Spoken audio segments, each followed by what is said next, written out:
What? It's smiling at me.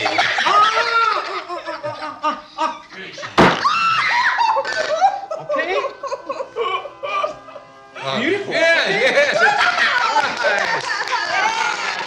Hey, what's up guys? Welcome back to Binging with Babish, where this week we're taking a look at Chinese turkey, aka Peking Duck. Something that I've always wanted to try making and something that relies heavily on the Chinese 5-spice mixture, that of cinnamon, clove, star anise, fennel seed, and Szechuan peppercorn. You can buy this stuff pre-ground, but as usual with most dried spices, it's going to benefit from being toasted and freshly ground. So that's just what we're going to do. We're going to toast these in a dry skillet until fragrant, take out the cinnamon sticks and give them a good smash, dump everything into our dedicated spice grinder. This is not used for grinding coffee, and grind to a fine powder. Now you can keep this in your spice rack and it will taste worlds better than any of the pre-ground stuff. Next up, a marinade for the cavity of the duck, which is pretty much just hoisin sauce. In a medium bowl, combine 4 tablespoons of soy sauce, 2 tablespoons of honey, a small knob of freshly grated ginger and a single clove of freshly grated garlic, 2 teaspoons of seasoned rice vinegar, 2 teaspoons of sesame seed oil.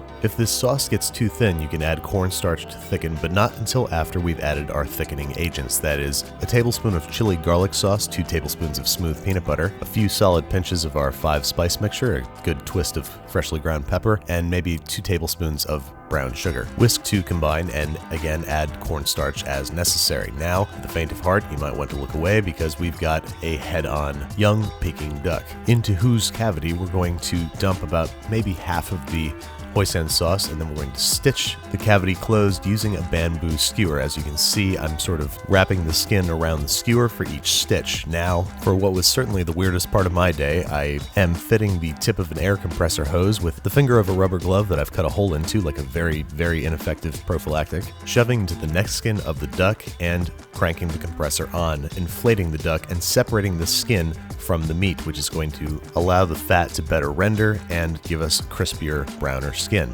Next up, we need to scald the duck in a mixture of about 4 cups of water, maybe a 1/4 cup of soy sauce, and a few of our whole Chinese 5-spice spices. Bring to a boil, carefully hold the duck over top, and ladle across the skin until it starts to take on a nice golden color and the skin tightens up considerably. Now, ideally, you want this guy to rest in the fridge uncovered for at least 1 day and up to 3, but if you're like me and you had the idea for this episode the day before it airs, we need a shortcut, and a very effective way to rapidly dry skin is with a hair dryer. It's also an opportunity to pull out any stray feathers that the butcher might have missed. Now it's time to roast at 350 degrees Fahrenheit for 1 to 1.5 hours. While the bird roasts, it's time to make some Mandarin-style pancakes. We're going to add 2/3 of a cup of boiling water to 10 ounces of plain all-purpose flour. Mix until a shaggy dough forms, turn out onto a floured worktop, and knead until smooth and supple. Roll into a 2-inch log and divide into 24 pieces, each of which we're then going to divide again in half, and keeping the other pieces under plastic wrap until we're ready to use them.